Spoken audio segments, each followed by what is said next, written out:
दोस्तों, चंद ही लम्हों में हम लाइव हुआ चाहते हैं। हमारी घड़ी सुबह के कैनेडियन 10:30 बजा चुकी और हिंदुस्तान में इस वक्त रात के 9 बजे होंगे। और लीजिए साहब, हम लाइव हो गए। रंगमंच कनाडा की मल्टी कल्चरल फखरिया पेशकश आवारगी विद दानिश में आप सबका खैर मकदम। सारी दुनिया में आबाद मेरे करम फरमाओं दोस्तों, अजीजों, शागिर्दों और फैंस को जावेद दानिश का कनेडियन आदाब, मेरी जबीन अकीदत सलाम कहती। टोरंटो की एक यख बस्ता सुबह है। सूरज बर्फजार से आंख मचोली खेल रहा है। -5 तकरीबन 6 डिग्री की ठंड। ये तो शुरुआत है साहब, आगे आगे देखिए मौसम आशिकाना हुआ चाहता है। मुस्कुराइए कि घंटा भर के लिए सही आप जावेद दानिश के साथ होंगे। आज आपकी मुलाकात the one and only professor Khalid Javed से हुआ चाहती है, winner of prestigious JBC prize 2022 on his book food of paradise. Khalid Javed के मुनफरिद कलम और अछूते असलूब ने उर्दू नावल को वक़ार और एतबार अता किया है। उर्दू फिक्शन में मौत की किताब, नेमत खाना और एक खंजर पानी में शाहकार का रुतबा हासिल कर चुके हैं। कारी इनको अपनी गिरफ्त में, इनका कलम सफ़ाक और ब्रूटल जरूर है, मगर बयानिया गैर जमालियाती होने के बावजूद कारी को अपनी गिरफ्त में जकड़ लेता है।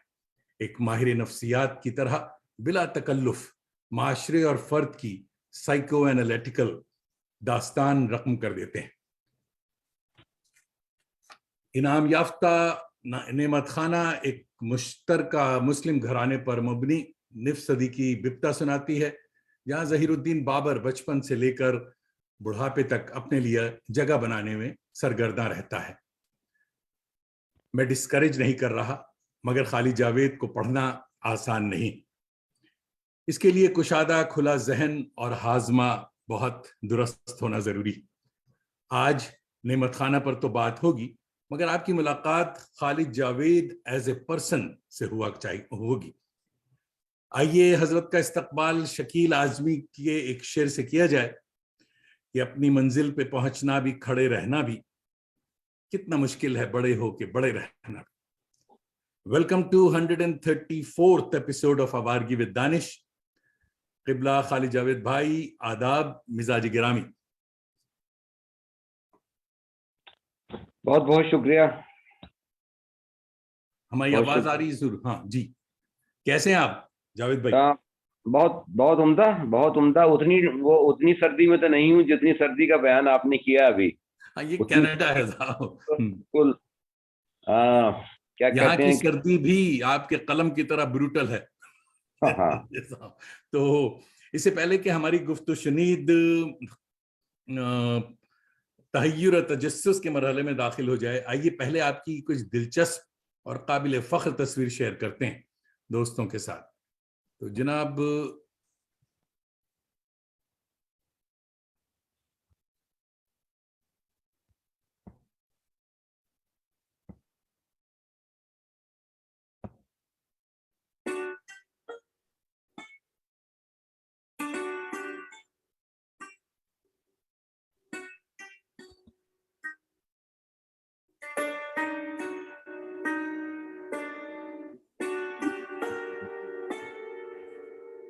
और है ना कि अब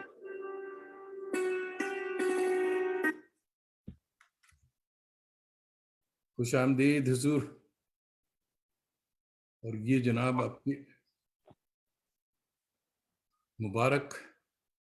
और यहां से बताइए माशाअल्लाह, ये संजीदा और हलीम और मतीन बच्चा कौन है? जावेद भाई, तस्वीरों के बारे में भी आप मुख्तसरन बताते रहें कि हमारे दोस्तों को पता रहे। ये आपकी तस्वीर है बचपने की। हाँ, 11 साल का था तो। 11? मैं देख रहा हूँ 11 साल से ही आप संजीदा हो गए थे। बिल्कुल, सब हाँ, कहते थे। हाँ, हाँ माशाअल्लाह। ये सेहतमंद खालिद जावेद, ये यानी यूनिवर्सिटी की तस्वीर कब की है ये? हाँ, ये 25 साल का रहा हूँ। अच्छा। 25-26 साल का, हाँ, यूनिवर्सिटी में हाँ, जब मैं कॉलेज में पढ़ता था। अच्छा अच्छा। जब मैं बीएससी कर रहा था कॉलेज तब की है। तब की है जी। और ये है साहब जेबीसी प्राइज फॉर लिटरेचर, इस पे बातें होंगी। अच्छी तस्वीर है, इनका बैकग्राउंड हमें बहुत अच्छा लगा साहब, बड़ी जबरदस्त, बहुत किया था, बहुत। बहुत खूबसूरत जी हाँ। और ये बारा फारूकी साहिबा को भी मुबारक आपके साथ। और ये माशाल्लाह कौन है ये बताइए दोस्तों को। हाँ हाँ। ये बिटिया आपकी ये मेरी बेटी है रमशा। रमशा है माशाल्लाह। भाई ट्रॉफी इनके हाथ में देना था यार। बाद में ली थी इन्होंने, उसका फोटो नहीं थी। अच्छा ट्रॉफी काफी भारी है, 6 अच्छा, किलो की भारी है। भारी, हाँ हमने पढ़ा ये क्या भाई। ये भाभी साहिबा, जी जी जी जी जी वंडरफुल। जी। भाभी को भी मुबारक हो बहुत बहुत। हाँ, असल मुबारकबाद उन्हीं को देनी चाहिए। जी जी बिल्कुल। और ये दोस्तों वो 4-5 किताबें हैं जो शॉर्ट लिस्ट हुई थी। तो इसमें कौन कौन सी जबान की किताबें, जावेद भाई ये बताइए आप। ये मलयालम है, इसमें बंगला है, अच्छा और इसमें नेपाली है, अच्छा। और इसमें हिंदी है। हिंदी की तो गीतांजलि श्री है। गीतांजलि श्री, हाँ। गीतांजलि श्री का हिंदी में था, और ये ईमान जो है ये मतलब बंगला है। कन्नड़ा में है, और ये वाली इसमें मलयालम में है, हम्म। और सॉन्ग ऑफ सारो जो है ये नेपाली है। बड़ी बात है साहब, नेपाली लिटरेचर को भी उन्होंने लिया है साथ। वंडरफुल। बहुत एक्स्ट्राऑर्डिनरी राइटर हैं वो जो इसके हैं, बहुत उम्दा राइटर। अच्छा, क्या नाम है उनका। इस वक्त नाम देखिए, वो उस पर लिखा हुआ है, कौन वो, हाँ, कुछ अजीब सा सम नाम है। टॉमी, हाँ टॉमी कुछ हाँ। लग रहा है, हाँ जी हाँ जी हाँ। अच्छा साहब, ये है द पैराडाइज ऑफ फूड। और ये मेरे ख्याल में वो राइटर्स हैं कि कौन कौन है ये जरा बताइए।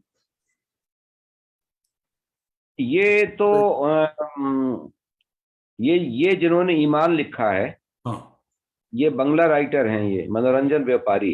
अच्छा अच्छा, हाँ तो मेरे बराबर में खड़े हाँ हैं। जी हाँ जी हाँ, ये मेरे नहीं नहीं नहीं, ये ये नहीं, वाला। ये जो कुर्ते, ये इसमें है, ये जो क्या बात, सफेद कुर्ते, ये है मनोरंजन व्यापारी। क्या सही का राइटर है साहब, क्या ड्रेस पहन के है, वाह। ये वहां पे एमएलए भी हैं कलकत्ता में, हाँ। और इन्होंने वर्किंग क्लास के लिए बड़ा काम किया है ये वाह। वहाँ की। हाँ, ये वहाँ की पब्लिक फिगर हैं पूरी ये। अच्छा अच्छा। बहुत काम। हाँ मशहूर आदमी बहुत। जी। और ये बराबर में इनके ट्रांसलेटर हैं, अच्छा ये जो हैं, अच्छा ये अच्छा। इनके ट्रांसलेटर हैं, और ये बारा फारूकी हैं, और बारा फारूकी के बिल्कुल बराबर में ये आपकी गीतांजलि श्री हैं। अंजलि श्री, अच्छा हाँ। और ये पीछे खड़े हुए हैं, वो नेपाली राइटर हैं। Good good. हाँ। नहीं, अच्छा। अच्छा साहब, ये अवार्ड लेने जाने से पहले प्लान बना रहे हैं अब ये क्या तस्वीर है ये। ये तो अभी 4 दिन पहले की तस्वीर है। अच्छा अभी अच्छा अभी कहीं पे यूनिवर्सिटी में, जामिया में बैठे बैठे अच्छा, बैठे हमारे दोस्त हैं सरवर हुदा, तो बोले आइए बैठ के चाय पीते हैं। सूरज का तो मजा वो ले रहे हैं। चाय पीते हैं, हाँ, वो तस्वीर अच्छी मतलब तस्वीर। कि स्टूडेंट ने ले ली, तो वो अच्छी लगी, तो वो हाँ रख लिया। पे लगा फेसबुक पे। वाह वाह। और ये साहब अवार्ड ये लेने कहा, से पहले या बाद के आप कहाँ तो जा। बड़ा, आप तो मुझे हैरत अदा किए दे रहे हैं। ये सब तस्वीरें आपको कहाँ से मिली? ये तो ऐसे ही किसी बहुत ही प्लेफुल मूड में होऊंगा मैं, हाँ तो वो मैं किसी के स्कूटर पे बैठ गया हूँगा, ये हाँ, रहा। अच्छा। ये मेरा स्कूटर नहीं है। ये आपका स्कूटर नहीं, हाँ हाँ। अच्छा अच्छा। तो जिसका स्कूटर है उसने कहा नहीं कि इसकी कीमत आप अदा कीजिए, इसकी बहुत कीमत हो गई अब। असल में वो उसने, मैं आपको बताऊं, यही वो उसने ही कहा था, ये जो स्कूटर है ये उसका है, वो हमारे दोस्त हैं इजहार नदीम अच्छा, इजहार नदीम का है, अच्छा अच्छा के अच्छा। अर्शिया के मालिक, वो जो हाँ मतलब जिसने हमारी, हाँ मतलब जिन्होंने सारी किताबें छापी हैं। वाह वाह वाह। तो वो बोले जरा आप मेरे स्कूटर पे बैठ जाइए, मैं आपकी तस्वीर खींचना चाहूंगा। मैं बैठ गया। अच्छा। मुझे पता नहीं, मैं भी बिल्कुल अहमकों की तरह बैठ गया। नहीं नहीं, अच्छी अच्छी तस्वीर है साहब। मैं समझा हम्म, कि अवार्ड लेने जा रहे हैं आप स्कूटर में। काश के स्कूटर पे जाता।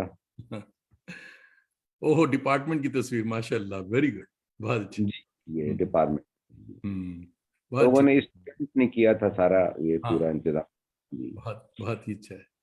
मुबारकबाद के मुस्तहक हैं, खुशकिस्मत हैं ये स्टूडेंट्स के साथ जिनके उस्ताद आप हैं। वाह। हम्म, कौसर मजरी भी और शहजाद भी सभी नजर आ रहे हैं। सारे लोग हैं। जी जी जी। Wonderful wonderful. ये है दोस्तों नेमत खाना, जिस पर खालिद जावेद साहब को अवार्ड मिला है, और ये किताब इट्स अ मस्ट रीड। जो जो जहाँ जहाँ है वो पढ़ने की कोशिश करे। और ये हमारे दोस्त लखनऊ में नीलम श्रीवास्तव ने भी इसको लगा दिया, तो जिन दोस्तों को पहुंच नहीं किताब तक वो यहाँ भी पढ़ सकते हैं किताब। वाह। बहुत बहुत अच्छा हाँ, किया उसने। हाँ, ई बुक है, ई बुक है। ये ई बुक है ये। जी हाँ, और बहुत ज्यादा भी नहीं, 200 या 250 रुपए की उन्होंने लगाया है। जी ये लड़का बहुत अच्छा है। ये आपको मजे की बात बताऊं कि नीलम जो है कनाडा से पढ़ वढ़ के गया। जी। मुझे मालूम है, इंजीनियर हैं वो, मेरे पास आ चुके हैं हाँ, और बहुत उम्दा है। हमारे बड़े अच्छे दोस्तों में है, हमारी किताब भी इन्होंने लगाई हुई है। जी जी जी और जी ये साहब हिंदी में आ गई किताब। जी और जी। बहुत अच्छे, बहुत अच्छे। और ये दूसरी किताबें हैं, मौत की किताब, उसके बाद बुरे मौसम में, आखिरी दावत, एक खंजर पानी में, गाब्रियल मार्सीज। बहुत इंपॉर्टेंट किताब है ये भी, फन और शख्सियत, तो ये सब। जी। और ये हिंदी में कौन सी, मुझे, मैं हिंदी में हिंदी मेरा सब्जेक्ट नहीं था तो मुझे नहीं पता ये क्या, कौन सी किताब है। आखिरी दावत और अन्य कहानियां। अच्छा वो है ये। ये जो आखिरी दावत जो मेरी किताब पेंगुइन से छपी थी, उसकी है ये। वो यहाँ से रजा फाउंडेशन के बारे में आप जानते होंगे ना। जी हाँ, जी हाँ।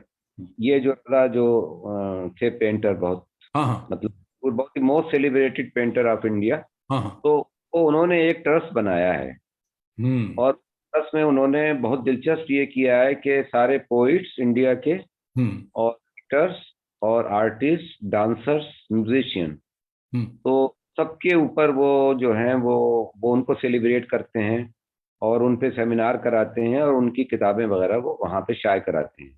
बहुत लेकिन वो हिंदी ही में होना है, अच्छा, हिंदी में। उनकी वो हिंदी में ही होगा।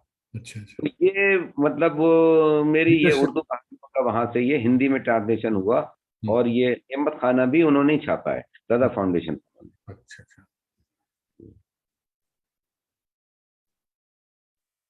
ये तो रेख्ता मौत की किताब उन्होंने मौत किया की है। किताब रेख्ता वाला ने छाप दिया, द बुक ऑफ डेथ, उसी का इंग्लिश तर्जुमा। जी हाँ। जी जी असलान और बहजाद कराची से कुछ दोस्तों ने लिखा कि वहाँ उन्होंने बुक फेयर में कहीं देखा और बहुत पॉपुलर है वह, पाकिस्तान में भी ये किताब। हाँ। हम्म, ये पाकिस्तानी एडिशन अभी अभी आया है, इसको है हफ्ता जी भर हाँ। हुआ, हाँ और हिंदुस्तान और पाकिस्तान से एक साथ शाये हुआ है। हाँ, बहुत। हिंदुस्तानी एडिशन की तस्वीर अगर आपके पास होती तो ये तो पाकिस्तानी एडिशन की ये तस्वीर। पाकिस्तानी एडिशन, हाँ, किसी पाकिस्तानी दोस्त ने मुझे भेजा था। जी जी जी। और ये साहब अवार्ड के बाद की तस्वीर है, माशाल्लाह आप बहुत मुतमईन और खुश नजर आ रहे हैं। ये अवार्ड से पहले की तस्वीर है सर। अच्छा मैं अच्छा। हमेशा पहले भी उतना ही खुश था, अपने होने का जश्न पहले भी मैंने उतना ही मनाया है अपनी रात का और अपने वजूद का, जितना बाद में मनाया है। ये है कि वो मैंने अकेले बनाया, इसमें आप मेरे शामिल हो गए, आप साथ में शामिल। वाह वाह वाह वाह। ये कौन तो सा। ये कृपलानी है, जयंत कृपलानी। अच्छा। हम्म जयंत कृपलानी ये बहुत अच्छे फिल्म एक्टर हैं, हम्म और इस जमाने में आपको याद होगा कि दूरदर्शन आया करता था। हम्म, हम्म, उस जमाने में इनके कई सीरियल आया करते थे, रजनी में भी थे, अच्छा अच्छा। हाँ। और जुनून में भी थे, ये खानदान में भी थे ये। हम्म तो ने मेरी कहानी ये मतलब ये मेरे नावल से इन्होंने जो थी वो रीडिंग की थी, और ड्रामेटिक रीडिंग की थी इन्होंने। ड्रामेटाइज करके, वाह वाह। हाँ, वहीं से आए थे ये, बॉम्बे से ये आए थे, तशरीफ लाए थे, उसकी ड्रामेटिक रीडिंग उन्होंने की। वाह वाह। ये शॉर्ट लिस्ट हुआ था तब, ये शॉर्ट लिस्ट के जमाने की। ये भी बड़ी जबरदस्त तस्वीर है साहब, इस पे बात होगी। ये तो शर्लॉक होम्स बनने का शौक है। मतलब एक राइटर जो है वो भी तो इंसानी रूह का जासूस ही होता है ना। जी हाँ जी, उसमें बड़ी जबरदस्त सवाल है उसका, मैं पूछूंगा बाद से। ये भी बहुत अच्छी तस्वीर है ये, नहीं हाँ हाँ मेरे। हाँ। वंडरफुल। क्या बात है साहब, be happy drives people crazy. तो चलिए, बहुत ही अच्छा सफर हमने किया और अब इसको हम बंद करते हैं। माशाल्लाह जबरदस्त। तो दोस्तों, बहुत सारे दोस्त हमारे साया दीवार हमारी वॉल पर आ चुके हैं। तो अब मैं क्या करूं, पहले इनको देखूं या जनाब सादिका नासिर साहिबा खुद एक फिक्शन निगार हैं, ऑटोवा कनाडा से देख रही हैं, आदाब कह रही हैं कि मुबारकबाद। इब्राहिम साहब आज़रबाईजान से देख रहे हैं जी साहब, आपको सलाम कह रहे हैं। और रमशा जावेद, अच्छा उन्होंने जकी साहब को वो किया, मोहम्मद अफजल खान।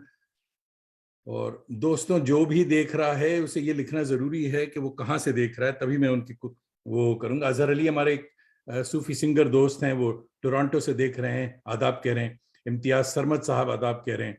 नियाज जराजपुरी भाई हमारे अलीग दोस्त हैं और जयपुर से, आजमगढ़ से देख रहे हैं और आदाब कह रहे हैं। और कौसर मजरी भाई आगे सलाम कह रहे हैं। बहुत दिनों बाद खालिद जावेद साहब को देख रहा हूँ, 2 रोज हो गए। अच्छा, 2 रोज बाद देख रहे हैं। कौसर समझे साहब, अरसा हो जाता है। वो मेरे इतने प्यारे दोस्त हैं हाँ कि अगर वो किसी दिन शोबे में नहीं आते हैं हाँ। तो पूरा सूनापन होता है, बहुत ही सूना सूना सा गुजरता है। ये कौसर भाई हमारे बड़े अच्छे दोस्तों में हैं साहब। मोहम्मद वो उसामा साहब मेरे ख्याल में उड़ीसा से देख रहे हैं, आपको दुआएं दे रहे हैं, अल्लाह सलामत रखे।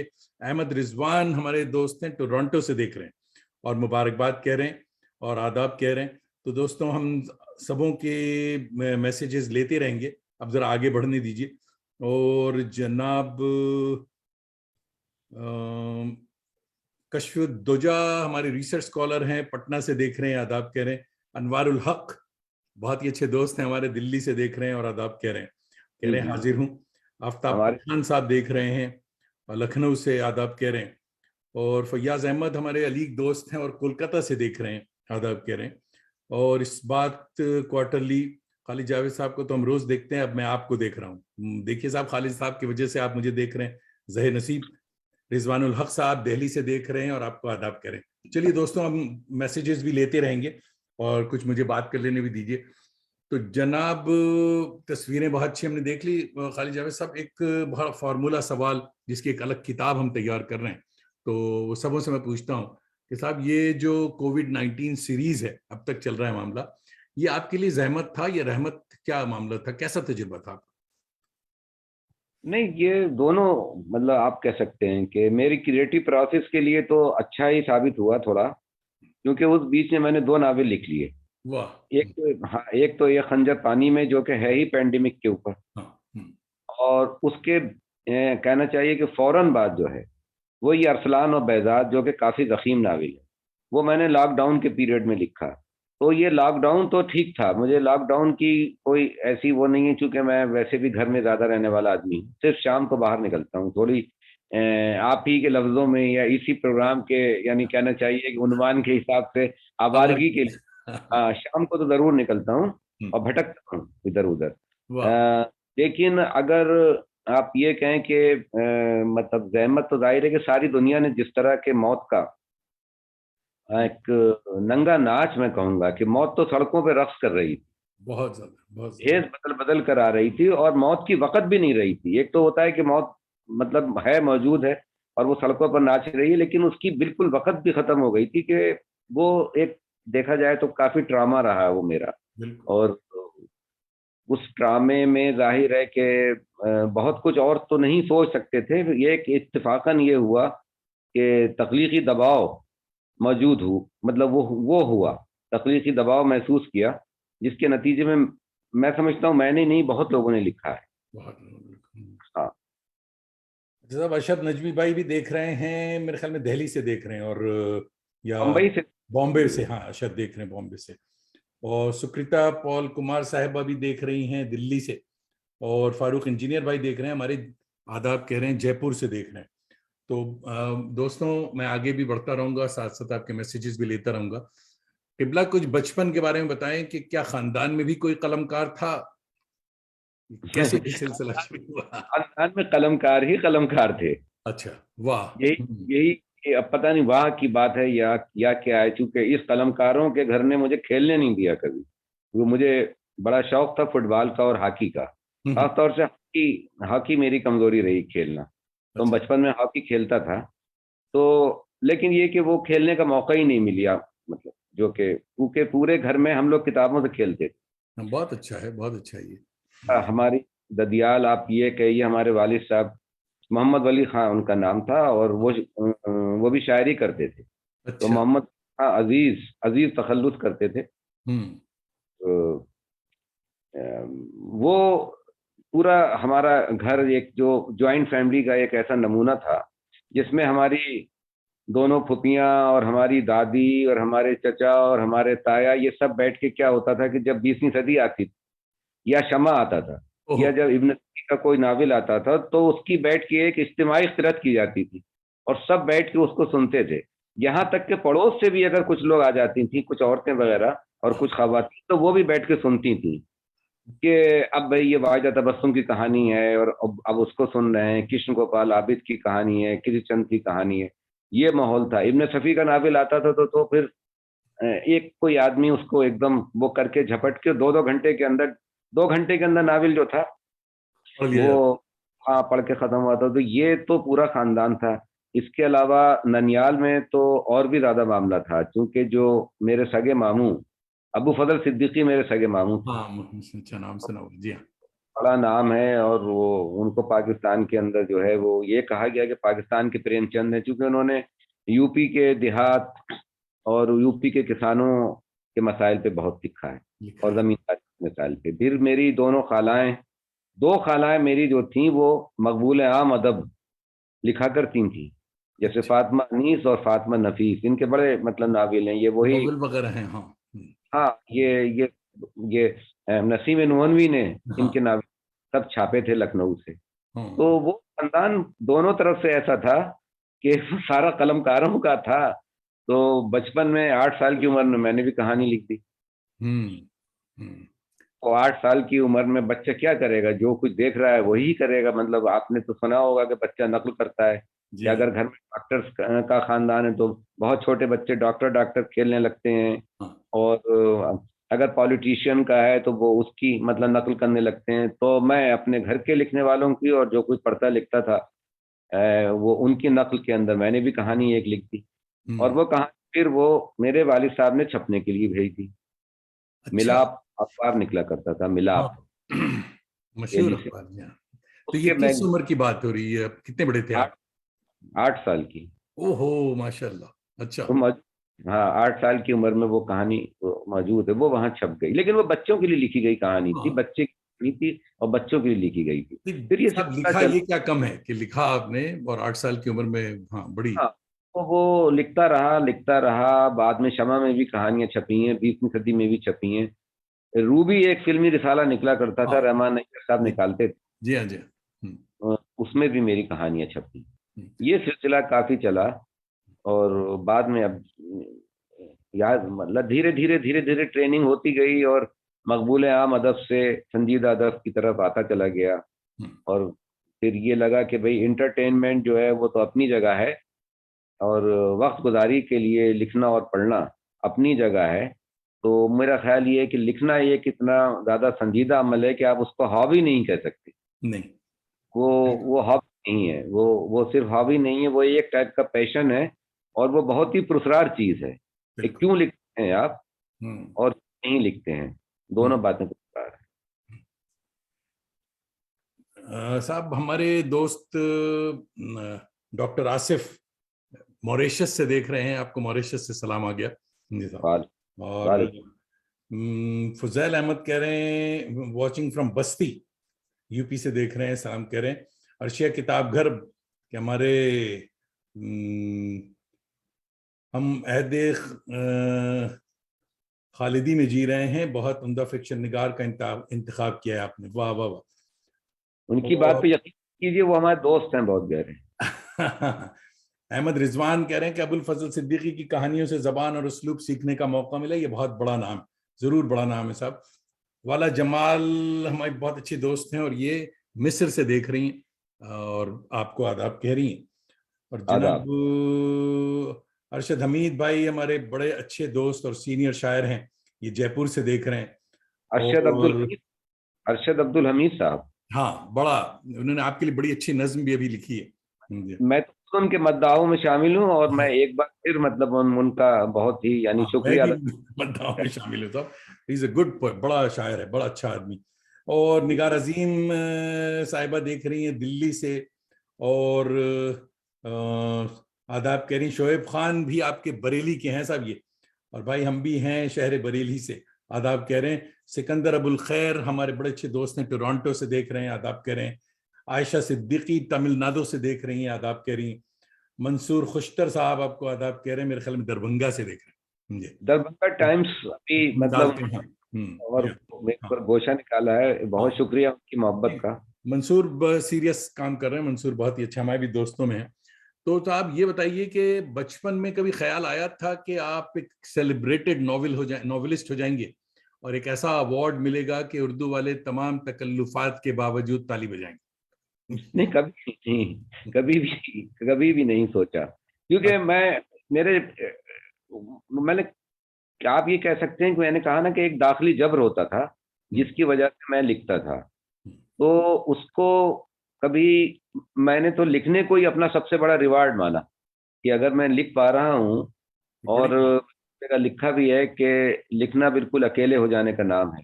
तो जो अपने अपने अकेलेपन का, अपनी तन्हाई का, और अपने अपने वजूद के जितने भी निहा खाने हैं, छुपे हुए जितने भी, उन हिडन डायमेंशंस को उजागर करने में जो जो कुछ मिलता है, वो मुझे लगता है कि उससे बड़ा रिवार्ड कोई नहीं हो सकता, कोई नहीं। उससे बड़ा कोई नहीं हो सकता। तो इस तरह मैंने सोचा नहीं था कभी। मैं तो लिखता चला गया, लिखता चला गया, और आप लोगों ने मेरी पजीराई की, और मेरे कारी पैदा होते चले गए। और मेरे ऊपर जो है वो अ, तमाम नक्कादों ने, बहुत आला दर्जे के जो नक्काद थे, उन लोगों ने मेरे ऊपर कुछ ज्यादा ही करम फरमाई की, बहुत शुरू से करम फरमाई। हाँ, बहुत बहुत नहीं, ये ये आप कह अवार्ड तो सकते ये वक्ती चीज है, ये अभी आप उससे पहले बहुत पूरे सब कॉन्टिनेंट में बल्कि पूरी दुनिया में लोग संजीदगी से पढ़ रहे हैं खालिद जावेद को। तो जी जब जी। प्राइज कंफर्म हुआ तो सबसे पहले आपने किसको बताया? अब प्राइस कंफर्म हुआ तो बस वो मैंने अपने घर पे सब लोगों को बताया। और ये बेटी मेरे साथ थी, अच्छा अच्छा। तो बेटी तो मेरे साथ थी, तो वो तो देख ही रही थी सामने वहां पे। हम्म। और कुछ दोस्तों को बताया, और उसके बाद फिर मैं फिर खामोश हो गया। असल में मैं कोई बहुत ज्यादा इजहार नहीं कर पाता हूँ किसी भी जज्बे का, यानी ना तो बहुत ज्यादा खुशी का इजहार कर पाता हूँ, ना ही दुख का इजहार कर पाता हूँ। इन दोनों चीजों को अपने दिल में पालने की बहुत बुरी आदत पड़ गई है मुझे। अच्छा अच्छा। मगर तो घर वालों का तासुर क्या रहा था? भाभी और बच्चों ने जरूर कहा होगा कि साहब वो पिछले साल वाली लिस्ट जो है शॉपिंग की अब हो जानी चाहिए, बहुत देर हो गई। कहा था या नहीं? नहीं नहीं, ऐसा ऐसा नहीं हुआ था, लेकिन बहरहाल सब बहुत खुश थे, हाँ और सब समझ रहे थे इसकी सीरियसनेस को, हाँ। और इस अवार्ड की, कि ये बहरहाल एक इंटेलेक्चुअल एक्टिविटी से हासिल किया गया अवार्ड है, और उर्दू का अवार्ड है। तो ठीक है, कहीं से पैसा जरूर आया है, लेकिन वो पैसा कहाँ से आया है और क्यों आया है, हम्म, इस बात की अहमियत को भी मेरे घर वाले समझते थे। बिल्कुल बिल्कुल। रातें जलाई हैं, अपनी रातें काली की हैं। जी हाँ, जी हाँ। उर्दू तो लिखना, डिपार्टमेंट में तो माहौल, मैंने देखा, तस्वीरें भी देखी, उर्दू डिपार्टमेंट जो आपकी वहां तो माहौल बड़ा फेस्टिव था, बड़ा केक वेक काटे गए। मगर जी जी। यूनिवर्सिटी वालों का रिएक्ट क्या था, उनकी रिएक्शन क्या थी? नहीं, सारी यूनिवर्सिटी मतलब सिर्फ ना सिर्फ डिपार्टमेंट, बल्कि पूरी यूनिवर्सिटी में आप ये समझिए, history department, sociology department, pol science department, सब लोगों ने बड़ी खुशी का इजहार किया। इनकी फैकल्टीज मिलने आई मुझसे, इवन इंजीनियरिंग कॉलेज के स्टूडेंट मुझसे मिलने आए। अरे और वाह। यहाँ तक कि वो लोग कुछ प्रोग्राम भी चाहते हैं कि वो अपने बच्चों से, मतलब वहाँ पे कुछ मैं इंटरेक्ट करूँ इंजीनियरिंग के बच्चों से। एक ये लैटिन अमेरिकन सेंटर है हमारे यहाँ जो, हाँ। अ, इसकी डायरेक्टर ने हमसे बात की कि आप आके हमारे यहाँ जो स्पेनिश के जो हमारे यहाँ स्टूडेंट हैं, हम्म उनको आप आके कुछ बताइए, वाह। मैजिक रियलिज्म के हवाले से, और अपने बारे में एक इंटरेक्शन आप जो है वो करें। तो पूरी यूनिवर्सिटी में जश्न का माहौल था। वाह। और जो हमारी वाइस चांसलर साहबा हैं, उन्होंने बाकायदा मुझे फैसिलिटेट किया और मुझे ट्रॉफी दी, मुझे शॉल वाह, एक मुझे उड़ाई। तो पूरी यूनिवर्सिटी में खुशी का माहौल था, पूरी यूनिवर्सिटी में, हर डिपार्टमेंट। Wonderful wonderful. सब महमूद अहमद हमारे थिएटर के दोस्त हैं और न्यूयॉर्क से देख रहे हैं। ये महमूद अहमद साहब शाहिद देहलवी के बेटे हैं और जी, आपको आदाब कह रहे हैं, आई सैल्यूट यू साहब। और हमारे thank you very Mohsin Khan Lucknow से देख रहे हैं और फरमा रहे मोहसिन हैं खान। तफरी की बहुत सी दोपहरें साथ गुजरी जी साहब। मोहसिन खान हमारे बचपन के दोस्त हैं। हाँ हाँ हाँ, हमारे भी हाँ, बचपन के दोस्त हैं, बहुत ऊंची चीज क्या कहने, क्या कहने, हाँ, क्या। बहुत बहुत प्यारा दोस्त है। हाँ, जी जी। अल्लाह मियाँ का कारखाना चलाते हैं साहब की बात नहीं। क्या उम्दा नावल लिखा है हाँ, उन्होंने, बहुत अच्छा था जी क्या हाँ। उम्दा नावल लिखा है। और इसके साथ ही चलिए और पूछते हैं कि हमारे एक दोस्त किसी गांव के स्कूल के टीचर हैं जनाब, उनको एक अवार्ड मिला था, इतना बड़ा तो नहीं मगर एक अवार्ड मिला था। तो घर वालों से पहले प्रिंसिपल साहब ने बुलाकर मुबारकबाद से के बाद कह दिया कि भाई 2 साल से आपके क्लास की छत टपक रही, कुछ ख्याल कीजिए और इसकी मरम्मत करवा दीजिए। आपके साथ ऐसी कोई फरमाइश तो नहीं हुई? अभी नहीं हुई है, लेकिन अगर होगी तो पीछे नहीं हटूंगा। अच्छा ठीक है, ठीक है, ठीक जी साहब। और मोहम्मद शोएब भाई देख रहे हैं, कहाँ से नहीं पता भैया, लिखा कीजिए कि आप कहाँ हैं तो हम साथ साथ बताते रहेंगे। किसी राइटअप में पढ़ा कि साहब food triggers memory and tragedy, ये रंग और आमिष वाले पकवान आपको लिखने की तहरीक कैसे देते हैं, ये दोस्तों को बताइए। कहीं वो असल में हमेशा ही से खानों का शौक तो मुझे था, खाना खाने का। हम्म, और तरह तरह के खाने मुझे लगता है कि बहुत ही तख्लीकियत से भरे होते हैं। खाना हाँ, खाना पकाना अपने आप में एक बड़ा बड़ा फन है। तख्लीकी अमल है। और उसके साथ साथ मुझे ये भी लगता है कि वो इनफरादी भी बहुत है। हम्म, यानी वो आप ये नहीं कह सकते कि अगर एक फार्मूला आपके पास है और अगर एक मतलब रेसिपी आपके पास है तो हर शख्स या हर औरत या हर मर्द उस रेसिपी के ऊपर अमल करके वैसा ही खाना बना देगा, ऐसा होता बिल्कुल। नहीं। कुछ हाँ, ना कुछ फर्क हो जाता है, कहीं जायके में होगा, कहीं उसकी खुशबू में होगा, कहीं उसके रंग में होगा। हम्म, तो ये एक अजीबोगरीब बात है खाने के साथ कि खाना खाना पकाना अपने आप में तख्लीकी अमल है। और खाना अपने आप में एक जबल्लत है, चूंकि जो इंसानी जिंदगी को, या मैं तो कहूँगा कि कोई भी मखलूक हो, तो उसकी जिंदगी को, उसकी हयात नमू को, उसकी ग्रोथ के लिए जाहिर है कि खाना खाना तो खाना जो है वो, बल्कि मैं कहूँगा कि बच्चा जब अपनी माँ के पेट में होता है तो वहीं से फीडिंग की प्रॉब्लम शुरू हो जाती है वाह, माँ के। तो वो खाने के बगैर तो कुछ है नहीं। लेकिन एक बात ये थी कि हमेशा मैंने ये महसूस किया कि लोग अक्सर जो हैं वो खाना खाने के मामले में बड़े बेहिस भी होते हैं हम्म, और बदनीयत होते हैं हम्म, और बड़े नफ्सा नफ्सी के शिकार हो जाते हम्म, हैं। मुझे कहीं याद आया कि किसी बुजुर्ग ने ये कहा कि अगर तुम्हें मतलब किसी आदमी को परखना हो तो तुम उसको खाने की मेज के ऊपर बैठा दो क्या और बात है, वाह। तुम ये देखो, तुम उसके साथ में हो अगर खाना खा रहे हो तो फिर तुम देखो। मैंने देखा है कि हम 8-10 लोग, जो दावतें होती थी, इज्तिमाई दावतें होती, उनमें बैठे हैं तो डोंगे में जो अच्छी बोटी है वो उसको निकालने के लिए बाकायदा झपट्टे मार रहे हैं। हाय हाय। उस तरह के मंजर मैंने जो है वो नावल में लिखे। हम्म, और दूसरी बात ये कि जो किचन है उसको मैंने हमेशा कहा, बल्कि ये तो अब तो ये टैगलाइन बन गई है कि कोई भी, जितने भी ये अंग्रेजी के 12-13 अखबारों ने मेरे ऊपर स्टोरीज छापी हैं, तो सब ने ये जुमला जरूर लिखा है कि the kitchen is the most dangerous part of the home. हाँ हाँ, ये बिल्कुल। कि मैंने नावल में कहीं लिखा था कि आप क्या जानते हैं कि बावर्चीखाना घर का सबसे खतरनाक मुकाम है। वाह, तो ये कुछ लोगों को इतना वो पसंद आया कि एक स्लोगन की तरह कोई भी बात करता है मेरे ऊपर तो ये इस जुमले का जरूर हवाला देता है।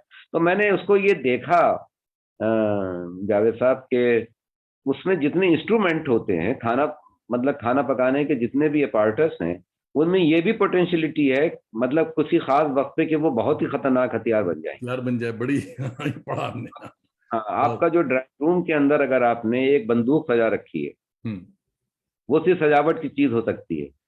तो कहीं पर भी घर के किसी और हिस्से में इतने खतरनाक औजार नहीं। एक साथ नहीं, चाहे भाई चिमटा हो, फुकनी हो, तवा हो, सड़सी हो, 50 चीजें, और फिर सबसे बढ़ के आग हो, तो ये सारी चीजें इतनी खतरनाक हैं, तो वो वायलेंस भी बहुत है उनमें। तो मुझे वाह। लगता है बैलेंस कितना जरूरी है। तो ये जो मतलब चीजों को देखने के जो ये जो छोटे छोटे सच होते हैं, हाँ। मेरी जो प्रोसेस है लिखने की या सोचने की, वो ये है कि मैं जो सा कुछ पहले से प्री कॉन्सेप्टेड जैसी कंडीशनिंग होती है, उसको मेरा जहन कभी कबूल नहीं कर पाता है। हम्म। मैं ये चाहता हूँ कि थोड़ा सा इसको दूसरे एंगल से भी देखा जाए, क्योंकि मैं ये मानने को बिल्कुल तैयार नहीं हूँ कि कोई एब्सोल्यूट ट्रूथ नाम की कोई चीज होती है। हम्म। मुझे ये लगता है कि ये दुनिया छोटे छोटे सचों से बनी है, या ये कह सकते हैं छोटे छोटे सच भी मत कहिए, रिलेटिव जो ट्रूथ हैं, इजाफी सचों से बनी है। तो वो जो इंसान की मजबूरी है कि वो अ, सारी चीजों को जो है वो टोटलिटी में नहीं देख सकता। तो मेरे सामने अगर कोई पेंटिंग होती है तो मुझे वो पेंटिंग तो नजर आती है, मगर मैं कभी कभी उस पेंटिंग को हटा के वो हिस्सा भी देखता हूँ दीवार का, जहाँ पे कि उस पेंटिंग ने मुद्दतों से लगे रहने के बाद एक धब्बा सा बना लिया है, एक शक्ल से बना लिया। वो हम्म। धब्बा ही ज्यादा इंपॉर्टेंट हो जाता है मेरी क्रिएटिव प्रोसेस में। तो मैं चीजों को उधर से देखता ही नहीं, तो मैं उसको दूसरी तरफ से देखना शुरू करता हूँ। या ये समझिए कि जहां लोग इंतहा करते हैं किसी चीज की, मेरी इब्तिदा वहां से होती है, और हम्म। जहां से इब्तिदा होती है वहां से इंतहा होती है। तो फिर मुझे लगा कि ये जो किचन है, इसमें पजेसिवनेस को लेके बड़े मसाइल हैं। हम्म। क्योंकि ये आप देखिए कि अगर ये कहें कि दो भाई या तीन भाई अगर घर में रहते हैं एक साथ, तो उनसे हम लोग ये सवाल करते हैं कि भाई आपके चूल्हे जो हैं वो एक हैं कि नहीं। साथ में रहते हैं लेकिन चूल्हे सबके अलग अलग हैं, अलग अलग किचन है। तो हम्म। हम ये सब कहते हैं कि भाई तुम साथ में रहते हो अच्छे पड़ोसियों की तरह फकत, लेकिन तुम अब भाइयों की तरह तो नहीं रहते। हम्म। तुम अच्छे पड़ोसियों की तरह रहते हो, क्योंकि फिर पड़ोसियों में और भाइयों में कोई फर्क नहीं रह जाता, अब वो चूल्हे अलग हैं। क्यों तो लागर लग।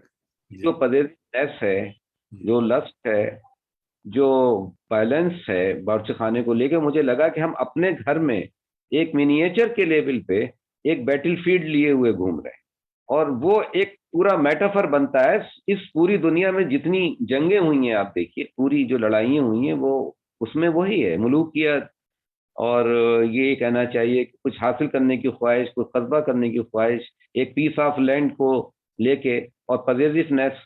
तो वो पूरा कहीं माइक्रो लेवल पे जो हमारे घर में किचन में हो रहा है, उसमें भी उतना ही वायलेंस है, वो उतना मैक्रो लेवल के ऊपर जो हम्म। है वही सारी दुनिया में हो रहा है।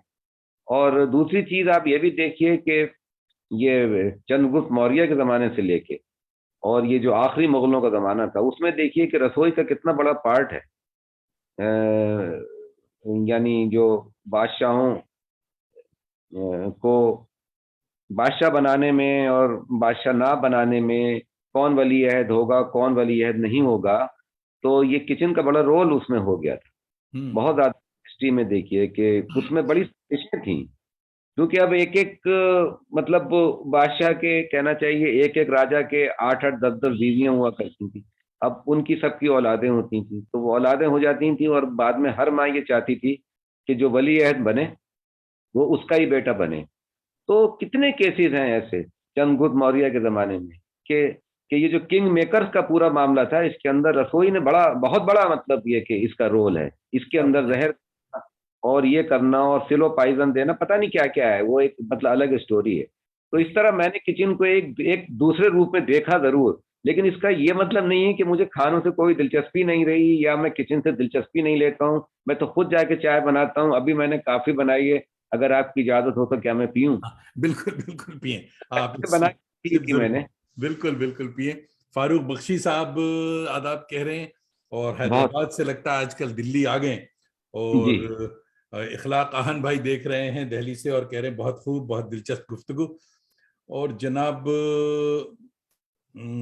इस बात क्वार्टरली यानी अशर भाई लिख रहे हैं कि खालिद जावेद को न सिर्फ खाना पसंद है बल्कि खुद बहुत अच्छा खाना बनाते हैं, बतौर खास आलू और गोश्त हल्दी वाली। हम्म, अच्छा साहब ये आलू गोश्त मेरा फेवरेट है सर। अच्छा वाह वाह।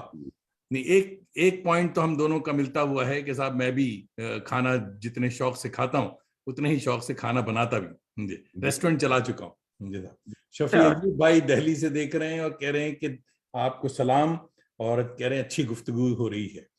हुसैन अफसर भाई देख रहे हैं हमारे लखनऊ से, और आदाब कह रहे हैं। सालिया रशीद साहिबा देख रही हैं दिल्ली इलाहाबाद से, और आदाब कह रही हैं। मोहसिन खान कह रहे हैं नेमत खाना पढ़ने के बाद मैंने खालिद से कहा था कि इस नॉवेल का एक सफ़ा भी नहीं लिख सकता, और ये कि तुमको इस नॉवेल के लिए अवार्ड जरूर मिलेगा। नेमत खाना वाकई एक लाजवाब नॉवेल है भाई, वाह। मुझे ये याद है।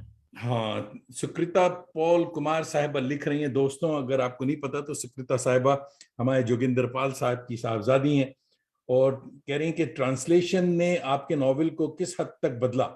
इंग्लिश में तर्जुमा अक्सर ओरिजिनल का रस खो देता है। हाँ, ये सही बता रही। बताइए साहब, ये अच्छा सवाल है सुकृता।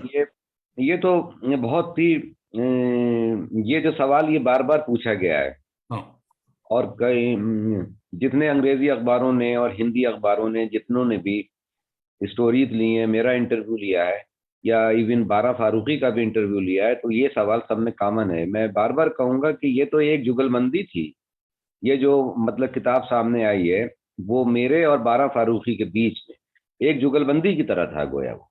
क्योंकि अच्छा। उसका फायदा ये हुआ है, मतलब इस बात का फायदा ये हुआ है कि मैं भी जामिया में हूँ, वहीं पे मुलाजिम हूँ, यही है असल में, हाँ, आप लोग दोनों हो। मुलाजिम। तो वो मतलब वो अंग्रेजी के शोबे में और मैं उर्दू में, हम दोनों के बीच में जरा सा फासला है। तो हम अक्सर बैठ जाया करते थे कहीं पत्थर की बेंच पे पार्क में, और आपस में डिस्कस बहुत किया है हमने।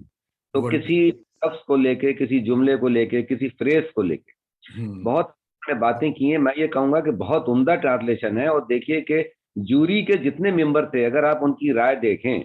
उनकी ओपिनियन अब जो है वो आ गई है सामने। अब तक हम्म। तो उन्होंने अपनी ओपिनियन जो थी वो सीक्रेट रखी थी, अब वो उन्होंने डिस्क्लोज कर दी हैं।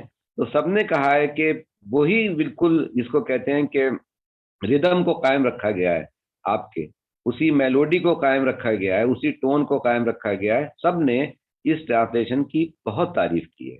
ट्रांसलेशन बहुत ही ब्यूटीफुल है, और मैं इस बार का बार बार मैंने इतराफ़ किया है कि अगर इसका तर्जुमा बारा फारूकी नहीं करती और इतना अच्छा नहीं करती, तो आज यहाँ पर मैं इस पोजीशन में नहीं होता। इस अवार्ड को मिलने में उनका ही हाथ पूरा वाह, पूरा वाह। सही है। क्योंकि अ, उसमें तो शर्त ये है ना कि जो भी चीज होगी तो वो अंग्रेजी में तर्जुमा होगी। जी। जाहिर है कि तर्जुमे का अवार्ड तो नहीं है, हम्म। अवार्ड तो राइटर का है। लेकिन ये कि अब ये कि बुकर प्राइज हो या नोबेल प्राइज हो, जो भी हो, बस शर्त ये है कि वो अंग्रेजी के अंदर कम से कम तर्जुमा हुआ हो उसका। हम्म। उसके बाद में बात होती है। तो अगर ये अंग्रेजी में तर्जुमा इसका ना होता और इतना अच्छा ना होता, तो कैसे इसको अवार्ड मिलता? जी, क्योंकि जी। ये तो मैंने, आप समझिए कि 2014 में उर्दू में लिख लिया, हम्म। फिर 6-7 भी उर्दू में आए थे, लोगों ने बहुत तारीफ की थी। लेकिन बस वो तारीफ हुई थी। लेकिन आज जो तकरीबन 14 और ये 7 साल बाद, यानी 7-8 साल बाद, जो इस नावल को दूसरे तरीके से देखा जा रहा है, इसकी शोहरत हो रही है, इंटरप्रिटेशन हो रहा है, वो बारा फारूकी की वजह से। तो ये वर्ड मेरा जितना है उससे कहीं ज्यादा तो उनका है। बिल्कुल। किबला, नेमत खाना को आप मौत की दूसरी किताब क्यों लिखते हैं? मैं हर किताब को, जब से मैंने मौत की किताब लिखा है, तो एक मौत की किताब की सीरीज शुरू कर दी है मैंने। हाँ, तो दोस्तों को बताइए कि मौत की किताब क्यों, वाई दिस टाइटल? मौत की किताब, हाँ, मौत की किताब लिखी, फिर नेमत खाना में कहीं अंदर थोड़ा सा लिख दिया कि मौत की दूसरी किताब, फिर ये खंजर पानी को मौत की तीसरी किताब, और अभी अरसलान और बैदात को मौत की चौथी किताब। तो उसकी वजह ये कि चूंकि मैं अपने आप को समझता हूँ कि जो वजूदी जो रुझान होता है, मैं उससे बहुत मुतासिर रहा। तो मैं एक तरह का वजूदी अदब मैंने जो है वो उसका असर मैंने बहुत किया है। और उसमें जो बहुत बड़ा एग्जिस्टेंशियल डायमेंशन जो है वो मौत का है। क्योंकि सारा जो आर्ट है वो मौत के ऊपर फतह पाने की एक कोशिश का नाम है। मैं ये मानता हम्म। हूँ कि चाहे वो लिखना हो, और चाहे वो पेंटिंग मुसव्वरी हो, या कोई भी जो आर्ट है, वो मौत के ऊपर फतह पाने का, या कहीं ये कि मॉर्टल से इमॉर्टल हो जाना की वजह यह है कि मौत क्या है? जब हम किसी को भूल जाते हैं तो असल मौत वो है। क्योंकि वाह। फिजिकली किसी को आप 20 साल 30 साल ना देखें तो वो मौत नहीं है, लेकिन जब हम किसी को भूल जाते हैं और हमारा हाफजा बड़ा कमजोर है, हम्म। तो सबसे ज्यादा तो ये कि फरामोशी के खिलाफ हमें होना चाहिए, और ये कि हमको ये मतलब कुछ भूलना नहीं चाहिए। लेकिन जब हम किसी को भूल जाते हैं, अपने प्यारे को भूल जाते हैं, अपने माँ बाप को भूल जाते हैं, अपनी औलाद को भूल जाते हैं मरने के बाद, और जिंदगी में जारी और सारी हो जाते हैं, दरअसल मौत वो है कि जब भूल जाते हैं। और जब तक याद रखते हैं, जब तक दिल में याद रखते हैं उसको, उसकी याद रहती है, तो वो मौत नहीं, मेरा ख्याल है वो फिर जिंदगी है। वाह। तो सूफियों के यहाँ भी मौत जो है एक सेलिब्रेशन है। जी साहब, महबूब से अबदी मुलाकात। जी साहब। तारीख, हाँ, सूफियों में, और आप देखिए कि उपनिषदों में, हम्म। तो इंडियन फिलॉसफी है, हम्म। उसमें आप उपनिषदों में देखिए वो बार बार कहते हैं कि मौत जो है वो अपने चारों तरफ एक कहानी का धागा बुनती है, ताना बाना बुनती है। मृत्यु क्या है, बार बार वो ये सवाल करते हैं, और उसमें कहानी कहते हैं। आप बुद्ध की जातक कथाएं देखिए, मौत के चारों तरफ घूमती हैं, तो हम्म। मौत से मफर मुमकिन नहीं है। तो हम्म। मौत मेरे लिए एक चीज ऐसी बन गई कि जो मुझे अपने वजूद को समझने में, और ये कहना चाहिए कि एक गैर मोतबर वजूद की जितनी भी हदूद हो सकती हैं उनको समझने में, और गैर मोतबर वजूद से एक, जो कहना चाहिए कि मोतबर वजूद की तरफ जाने का जो एक रास्ता होता है, उस रास्ते पे जाने का सबसे बड़ा जो है वो मौत मेरे लिए, मौत का एहसास सबसे ज्यादा ये है कि भाई मौत एक कामा है कि मौत एक फुल स्टॉप है। अगर हम्म। ये जिंदगी का एक जुमला है तो मौत इसमें है क्या? वो एक कामा है कि यानी आगे चलेंगे दम लेके, या कि ये फुल स्टॉप है? ये सब हम्म। क्वेश्चंस ऐसे हैं जो कि मुझ जैसे लिखने वालों को बार बार हार्म करते रहे।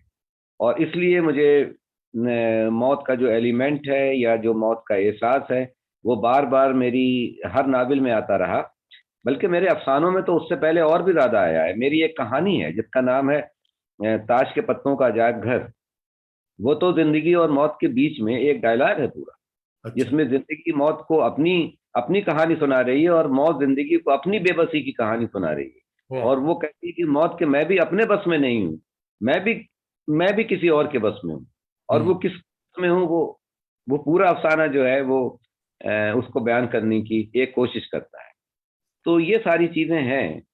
और ये कि नक्श फरियादी है किसकी शौक़ी है तहरीर का, बिल्कुल। कागज पैन हर पैकरे तस्वीर का। तो हर आदमी महसूस करते आया कि बिल्कुल। ये पैर कागजी क्यों है, यानी क्या है ये, कि जो कि भाई जब हम पैदा हुए हैं तो हम मिट भी जाएंगे। तो पैदा होने के साथ ही हम अपनी मौत को भी पैदा करते हैं। अभी जो हम्म। अरसलन और ये बेदाद मेरा जो नया बिल है, उसका बुनियादी थीम ही शायद ये है कि अच्छा। पैदा होने के साथ ही मौत भी पैदा होती है, आपकी हमजात की तरह, वाह। लेकिन छुप के। चलो। तो ये इसलिए ये सब एक मोटिव है मेरा। और जैसा कि रिल्के ने कहा था कि जिंदगी भर कोई एक ही इमेज आपके पास होती है, उसी को बदल बदल के आप कहानियां लिखते रहते हैं, शायरी करते रहते हैं। तो वो एक इमेज मेरे पास है, मिल हम्म। गई है मुझे। पता नहीं अच्छी है कि बुरी है। बहुत से लोग नाराज हो जाते हैं इस बात से, बहुत से लोग पसंद नहीं करते कि बड़ा डार्क लिखता है, बड़ा डिप्रेसिंग लिखता है। लेकिन अगर कोई फिक्शन निगार डार्क नहीं लिखेगा, अगर वो हम्म। अगलीनेस नहीं उसके अंदर होगी, अगर, तो फिर ये दुनिया के अंदर जितनी खूबसूरती है उतनी बदसूरती है, तो हम्म। इनको कौन जगह देगा? हम्म। तो इसमें तो एक एस्थेटिक सेंस होना चाहिए। बिल्कुल तो ये बिल्कुल। हमारे, देखिए साहब, एक बहुत अच्छा सवाल अभी आया है कि अ,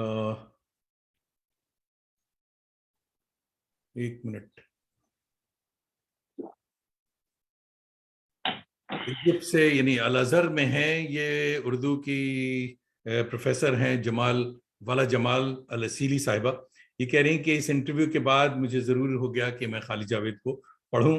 और ये खुद बहुत अच्छे ट्रांसलेटर भी हैं, उर्दू की कई चीज़ें इन्होंने ट्रांसलेट भी की है। और जी जना तो ताजिकिस्तान से हमारे दोस्त, आपके दोस्त मुश्ताक सदफ देख रहे हैं, सलाम कह रहे हैं आपको। वालेकुम सलाम, मेरे बहुत अच्छे दोस्तों में शामिल हैं। वास्तव में, हाँ। तो मुश्ताक जो है वो आजकल ताजिकिस्तान से देख रहे हैं। और हम्म, एक और अच्छा सवाल था, बड़ा अच्छा। जफर इमाम कादरी भाई हमारे दोस्त हैं जो कि ये बेथिया से देख रहे हैं, साहब आपको सलाम कह रहे हैं।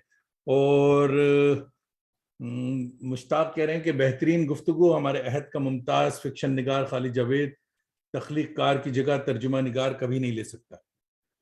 ये भी आप सही कह रहे हैं कि अगर तख्लीक ही पायदार ना हो तो जितना अच्छा तर्जुमा हो वो उसकी अहमियत नहीं। तो और बहुत से और दोस्त देख रहे हैं, मगर हजरत आप सबों को लिखना होगा कि किस महल्ले से देख रहे हैं, तभी मैं बताऊंगा। आपने अपने कोर्स में या नोट्स में लिखा है कि टर्लिंग कहता है अच्छी किताब खुद हमें रद्द करती।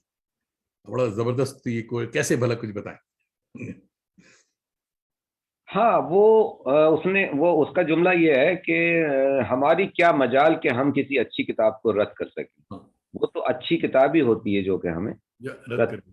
हाँ, वेरी वो इंटरेस्टिंग। वो जो एक, आप कह सकते हैं कि वो जो सुपरफिशियल टाइप का जो रीडर हमने पैदा किया है ना अपने जमाने में, के मतलब रिपोर्टिंग में और आर्ट में कोई फर्क नहीं समझता, और जिसके लिए सबसे बड़ी जो मसला पैदा हो जाता है वो होता है तरसील का। अब सवाल है कि ये तरसील का जो मामला है उसको आप अदीब से क्यों पूछते हैं? वो काम तो नक्काद का है। नक्काद भी कौन होता है? नक्काद तो एक तरबियत याफ्ता कारी ही होता है ना। तो वो तो नक्काद का काम है कि अगर रीडर के बेस पे कोई भी राइटर वही लिखेगा जो कि रीडर की समझ में भी आए, तो दुनिया का कोई आर्ट, कोई लिटरेचर भी गिरो नहीं कर सकता। वो गिरो कर ही नहीं सकता। फिर तो हम जो थे वो अब भी लोक कथाओं के दौर में जी रहे होते। हाँ, क्योंकि लोक कथाओं के दौर में क्या था कि वो कोई नक्काद होता ही नहीं था बीच में। उसमें तो किसी नक्काद की जरूरत ही नहीं थी। जरूरत नहीं जो थी। वो भी कहानी थी वो सीधी सीधी डायरेक्ट जो थी वो आवाम तक पहुंच जाती थी। तो अब ये कि हमारी समझ में नहीं आता, मेरी तो समझ में ये बात नहीं आती कि ये जो हमने अदब को दो जुमरों के अंदर बांट रखा है, कि एक तो ये कि समझ में आने वाला अदब, और ये कि ना समझ में आने वाला अदब। और इसको लेके जब आप रिजेक्ट कर देते हैं किसी किताब को, तो उस हवाले से मुझे ये बहुत अच्छा कोटेशन लगा। अच्छा, ये कोट। राइट तो कभी भी नहीं होगा। अदीब तो अपने खून की ताल पे लिखेगा ना। आप उसकी ताल पे आइए तो ठीक है भाई, मेरी कोई चीज समझ में नहीं आ रही। अच्छा, और एक दूसरी बात, ये मैंने बार बार लिखा है कि फनपारे को समझना इतना जरूरी है ही नहीं। वो कोई मैथमेटिक्स का सवाल है ही नहीं। हाँ, उसको महसूस किया जाता है। अगर आप फनपारे को महसूस कर रहे हैं, अब देखिए कितनी चीजें हैं जो कि हमारी समझ में नहीं आती। कितने माबादुल तबियाती ऐसे मज़ाहिर हैं जो कि हमारी समझ में नहीं आते, साइंसदानों की समझ में नहीं आते। हम तो हम हैं। हम खुदा को भी कितना समझ सकते हैं? एक बेकरार तसव्वुर है, लेकिन हम उस पर ईमान लाते हैं। हम उसको महसूस करते हैं। एक ज़ात को, एक ज़ात मुतलक को हम महसूस करते हैं। फनपारा भी मेरा ख्याल है उसी तरह की चीज़ है। आप उसको महसूस करिए और उसकी जो मीनिंग है, माने हैं, वो बार बार, मतलब वो एक ही बार में जो है वो अपना भेद नहीं खोलता है। जो भी अच्छी तख्लीक जो होती है वो बहुत ही शर्मीली दुल्हन की तरह होती है जनाब। क्या ही बहुत ही शर्मीली दुल्हन होती है। ये तो बस झूठी है जिसमें सिर्फ बेशर्मी के अलावा कुछ नहीं। सच पे तो बहुत पर्दे होते हैं। एलन टर्लिंग, मेरे ख्याल में टर्लिंग ये यूके का कंप्यूटर साइंटिस्ट जो था, एलन टर्लिंग वही जी जी है ना? जी हाँ, जी। जी हाँ। तो दोस्तों ये कितने दोस्तों को मालूम है ये नहीं पता कि उन पर बरतानिया में मुकदमा चला है, प्रोसिक्यूटेड हुए थे बेचारा वो 1952 में, और शायद 1954 में, बिकॉज ही वाज गे, तो उन्होंने सुसाइड कर लिया था। मुझे था। जी जी। जी हाँ, और वो हमेशा से वो जो उनकी बातें थी, वो उनको जो हमारा जो मुरवजा सोसाइटी होती है, उन्होंने उनको कभी लाइसेंस नहीं किया उनको। हाँ, हाँ। तो वो और एक्सेप्ट। नूरुल हक भाई देख रहे हैं, कह रहे हैं शानदार प्रोग्राम, कहाँ से देख रहे हैं ये नहीं लिखा इन्होंने, तो दिल्ली में, हजरत दिल्ली में दिल्ली ही से ये देख रहे हैं। बड़े अच्छा। बड़े अच्छे दोस्त हैं, हाँ। दिल्ली में है। जी जी। मेरे ख्याल में मेरे भी फेसबुक फ्रेंड हैं ये, और लगता है शरीफ आदमी। ये बहुत अच्छे अफसाना निगार हैं। जी हाँ, जी हाँ, जी। अभी उभरते हुए बहुत अच्छे अफसाना निगार हैं। नए नए लोगों में बहुत अहम नाम है। अलीगढ़ से असद फारूकी साहब, असद फैसल फारूकी सलाम कह रहे हैं, और कह रहे हैं बेहतरीन अदबी गुफ्तगू। वजीउद्दीन अलवी किबला देख रहे हैं दिल्ली से। खालिद जावेद, वहाँ, आपकी गुफ्तगू में नावल पर मजीद रोशनी पड़ती है। बिल्कुल सही कह रहे हैं।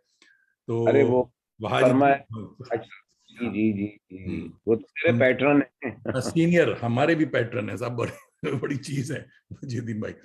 नेमत खाना में आपने जॉइंट फैमिली से न्यूक्लियर फैमिली तक के अजियतनाक सफर की दास्तान रकम की है। आप किसे प्रेफर करते हैं, ट्रेडिशनल जॉइंट फैमिली या मॉडर्न न्यूक्लियर यूनिट्स, क्या पसंद हाँ, है? इसमें आपने मुझे बता बिल्कुल दिया। पसंद नहीं है ज्वाइंट फैमिली। हाँ, जॉइंट फैमिली जी। ज्वाइंट फैमिली, हम्म, क्योंकि जो मोहब्बतें ज्वाइंट फैमिली में है, हम्म, आप चश्मकों के बावजूद, छोटी मोटी लड़ाइयों के बावजूद, और मगर वो उसमें बहुत सिक्योरिटी है, हम्म, उसमें बड़ी मोहब्बतें हैं। वक्ती तौर पे लगता है कि सब अलग अलग हैं, और सब अलग अलग हैं, सेल्फिश हो गए हैं, लेकिन जब वक्त आता है तो फिर उनकी बड़ी सब जरूरत मिल, पड़ती वाह बड़ी बात। हाँ, है। जी। तो आप तन्हा नहीं नहीं, होते। ये कि ये तो हुआ ये है कि इंडस्ट्रियल रेवोल्यूशन आने के बाद जी जी। ये सिलसिला टूटा है। जब तक इंडस्ट्रियल रेवोल्यूशन नहीं आया था, तब तक तो ये पूरे तरीके से मुश्तरका खानदान की रिवायत मौजूद थी। और हम्म, मैं तो जिस शहर से आया हूँ, बरेली एक कोई मामूली शहर नहीं है, नहीं। मतलब कि गांव नहीं है वो, और बहुत ही डेवलप्ड शहर है। यूपी के जो दो तीन बहुत अच्छे शहर हैं, उनमें से बरेली है। तो वहाँ तो बेशतर खानदान जो हैं वो आज भी मुश्तरका खानदान की रिवायत पे कायम। हाँ, यूपी का मोस्टली मामला यही है। न्यूक्लियर फैमिली की सबसे बड़ी प्रॉब्लम यही है कि इट मेक्स यू अलोन, आप तन्हा हो जाते हैं, तन्हा होते इनसिक्योरिटी बहुत होती है, और देखिए वो इनसिक्योरिटी से फिर डिप्रेशन पैदा होता है, एनजाइटी पैदा होती है, पैदा होती हैं। मोहसिन खान कह रहे हैं असल में वो दो अकसाम के कारी होते हैं, समझने वाले कारी और ना समझने वाले कारी।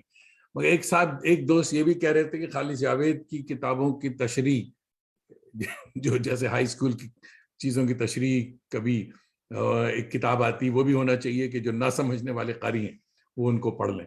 मगर वो मेरे ख्याल में आने के बावजूद वो लोग इसे ना पढ़ेंगे और ना उससे वो है। तो सही कह रहा है मोहसिन कि वो वो अलग तो है। हाँ, वो तो जो नक्काद है ना, जो लोग रिव्यूज करते हैं, जो लोग तबसरा निगार होते हैं, उनको मैं ये मानता हूँ कि वो अदब के जितने फाइनल एलिमेंट हैं उनसे वाकिफ होंगे। अदब की रिवायत, अदब के अलग अलग रुझानात से, उसकी टेक्निक से, उसके नए नए तजुर्बों से वाकिफ होंगे। उनका फर्ज है कि वो ये काम करें, क्योंकि नक्काद का तो काम ही यही है ना। हाँ, उसका करना चाहिए ना। अगर राइटर करने लगेगा तो फिर तो मतलब कोई अदब जो होगा, नावल, फिक्शन या कोई आर्ट, कभी भी गिरो ही नहीं करेगा। ग्रो नहीं ऐसा कर, सारी दुनिया में कहीं नहीं हुआ। बिल्कुल बिल्कुल। सब वाला जमाल फरमा रही हैं कि जावेद दानिश आपका बहुत शुक्रिया, नेमत खाना के बारे में मैं कुछ नहीं जानती थी, आज इसे डाउनलोड करके जरूर पढ़ती हूँ, इसका तर्जुमा अरबी में जरूर करती हूँ। मुबारक हो साहब।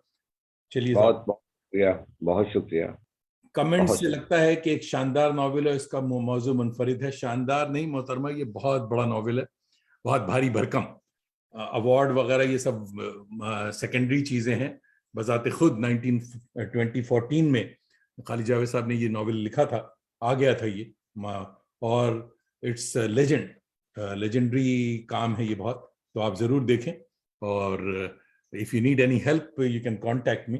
तो मैं आपको अरबी में नहीं उर्दू में समझाऊंगा कि अब क्या करना है। तो कुछ लोगों का ख्याल है कि आप सेल्फ सेंटर्ड हैं और बमुश्किल मुस्कुराते हैं, कम से कम तस्वीरों में से आप जरूर बहुत संजीदा लगते हैं। क्यों साहब, बताइए दोस्तों को।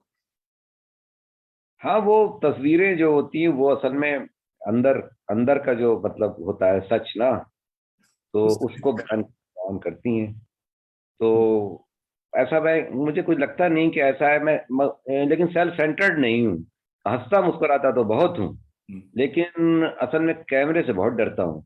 तो जैसे ही कैमरा मेरे सामने आता है, जैसे ही कोई मेरी तस्वीर लेता है, तो बचपन से मेरी कमजोरी ये है कि तब मैं बहुत ही ज्यादा सीरियस हो जाता हूँ, कि मुझे लगता है कि मैं एक एक्सरे मशीन की जद में हूँ। अ, वो मुझे लगता है कि जैसे आप किसी एक्सरे मशीन के लिए या अल्ट्रासाउंड कराने के लिए या आप एमआरआई करने आने के लिए बहुत संजीदा हो जाते हैं, घबरा जाते हैं, तो फोटो खिंचवाने से मुझे डर लगता है। तो वो दहशत और वो डर जो है वो मेरा शायद आपको सीरियसनेस नजर आती होगी। और जब मेरे सामने कैमरा नहीं होता है, तब मैं तो बड़ा, जो आप बार बार जुमला कहते हैं ना, आप जो बार बार कहते हैं कि "ऐ जिगर खुशबाश", तो ये जो आपका एक पूरा स्लोगन बन गया है। तो मैं तो उस तरह से खुश रहने वाला आदमी हूँ। तो बिल्कुल और बिल्कुल नहीं, मुझे उम्मीद, लगता है कि आपका कैमरामैन जो होता है वो बड़ा आपको हमेशा संजीदा कैमरामैन मिला है। उसने लग कभी गया। ना कहा होगा कि सर प्लीज स्माइल प्लीज। जी, अगर तो ये कहता तो आप मुस्कुराते। जी, लेकिन बात यह है कि मैं फिर भी ये बात कबूल करता हूँ कि बचपन ही से मैं थोड़ा सा सेल्फ सेंटर्ड नहीं लेकिन इंट्रोवर्ट हूँ। इंट्रोवर्ट हैं, जी हाँ, जी हाँ। तो मैं हूँ, और मैं यानी जब जो जो मेरे दोस्त बन जाते हैं तो वो तो उनके उनसे साथ बात। तो मैं हम्म, इतना हंसता हूँ, इतने कह कह लगाता हूँ, बल्कि उन दोस्तों से ज्यादा मैं ही मतलब दोस्तों को मिलाने का काम भी मेरा है, हम्म, दोस्तों को इकट्ठा कराने का काम भी मेरा है, अगर कोई ट्रीट है तो दोस्तों को फोन भी मैं ही करता हूँ। लेकिन वैसे जो है वो आप भी कह सकते हैं थोड़ा शाई हूँ शायद। और नहीं, ये शख्स होगा ऐसा, ये है। दोस्तों को मैं बता दूं कि खालिद जावेद भाई को मैं अच्छी तरह जानता हूं। इज डाउन टू अर्थ, बेनियाज, कम गो और दरवेश सिफत इंसान है।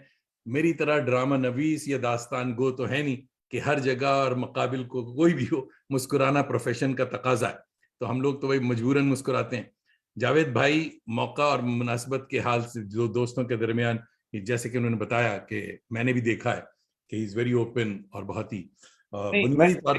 हाँ, आपको मुस्कुराहट तो आजकल जो है वो बिल्कुल एक बहुत ही नुमाइशी चीज भी हो गई है। बिल्कुल बिल्कुल। इससे हट के लोग अपनी मुस्कुराहट को बेहतर बनाने के लिए जो है वो प्लास्टिक सर्जरी करा रहे हैं।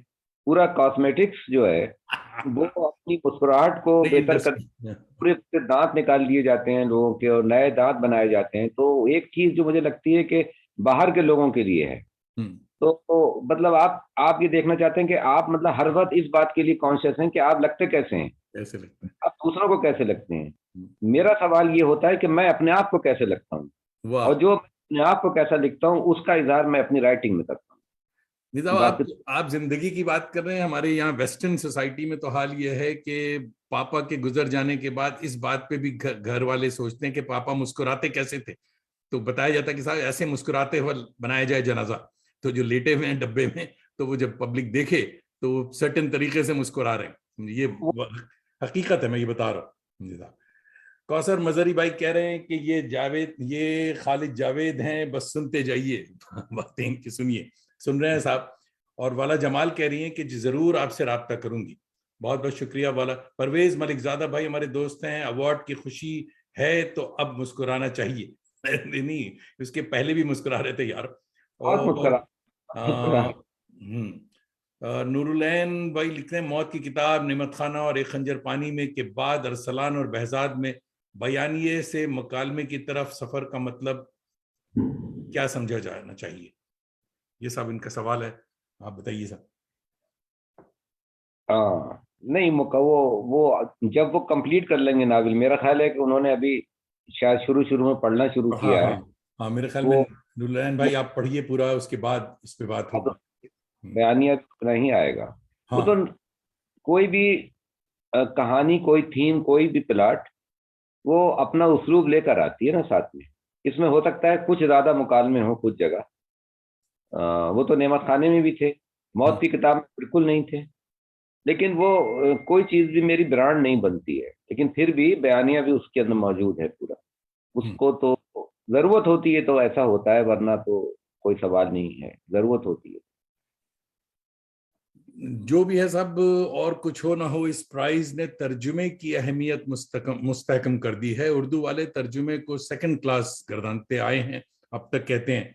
क्या कहेंगे आप तर्जुमे के बारे नहीं, बिल्कुल नहीं। तर्जुमा जैसे अभी भी एक बात आई थी तो वही मैं उसको फिर अर्ज करूंगा कि ट्रांसलेशन रिक्रिएशन तो हरगिज नहीं, मतलब क्रिएशन भी नहीं है और वो रिक्रिएशन भी नहीं, क्योंकि रिक्रिएशन करने का काम भी राइटर ही का होता है। में? तो लेकिन एक एक दुनिया को दूसरी दुनिया तक लेके जाने का काम जो है वो बुनियादी तौर पे ट्रांसलेटर का होता ट्रांसलेटर का। है। एक जबान की दुनिया, एक कल्चर पूरा, एक जबान, उस कल्चर का ईडियम, उसका मुहावरा, उसकी रिवायत, इन सबको जब हम एक जहान से उठा के और दूसरी जहान में ले जाते हैं तो ये बड़ा नाजुक काम है। और ये बहुत अहम काम है। नाजुक इसलिए है कि आप ये देखिए कि अगर कोई शीशे का गुलदान लेके और हम एक कमरे से दूसरे कमरे तक जाते हैं कि भाई साथ खैरियत के ये उस कमरे तक पहुंच जाए, उसमें भी हाँ, हम बड़े बहुत कॉन्शियस होते हैं, क्योंकि अगर एक टूट गया या उस पर हल्की सी भी खराश पड़ गई तो खेल खत्म। तो हम्म, तर्जुमे का काम यही है कि एक बहुत ही नाजुक किस्म की चीज है ये तख्लीक। बिल्कुल। तख्लीक को उसके मानों के साथ ले जाना इतना मुश्किल नहीं है।